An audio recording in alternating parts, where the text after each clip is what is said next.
Не всичко, което научихме в училище, беше написано в учебниците.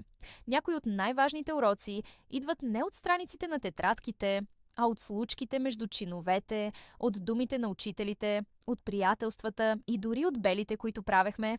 Аз никога няма да забравя един такъв урок. Бях в 7-ми клас, възраст, когато всички искахме да сме пораснали, но все още бяхме деца. Нашата класна госпожа Николова беше строга жена. Очите й гледаха право в теб и сякаш четяха мислите ти, но зад строгостта имаше топлина, която често се показваше в най-неочаквани моменти. Един ден, преди час, цялата стая бръмчеше като кошер. Аз се бях скарала с най-добрата си приятелка за някаква дреболия. Кой да седне на първия чин? Седях намусена, а сълзите ми горяха в очите. Тогава госпожа Николова влезе. Видя ме, видя и другото момиче и вместо да започне урока, остави книгата на масата и каза: „Днес няма да учим математика. Днес ще учим нещо по-важно.“ Стаята утихна. Всички вдигнаха глави. „Запишете“, продължи тя. „Приятелството е по-голямо от всяка дреболия.“ Ние се спогледахме. Аз и приятелката ми почервеняхме.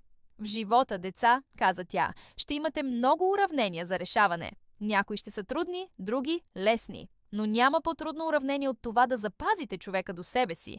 Ако изгубите приятел заради един чин, заради една дума или една бележка, значи не сте научили нищо.“ Тогава взе 2 молива от катедрата, сложи ги на масата и ги кръстоса.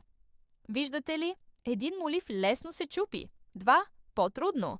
А когато са много заедно, почти невъзможно. Така е и с хората. В този момент някой в класа започна да пляска, после и друг. И накрая всички ръкопляскахме. Аз и приятелката ми се погледнахме. Тя ми подаде ръка, аз я стиснах. И до днес тя е една от най-близките ми хора. Това беше урокът, който никога няма да забравя. Не пишеше за него в учебника, не го мерехме с оценки, но той остана в сърцето ми завинаги.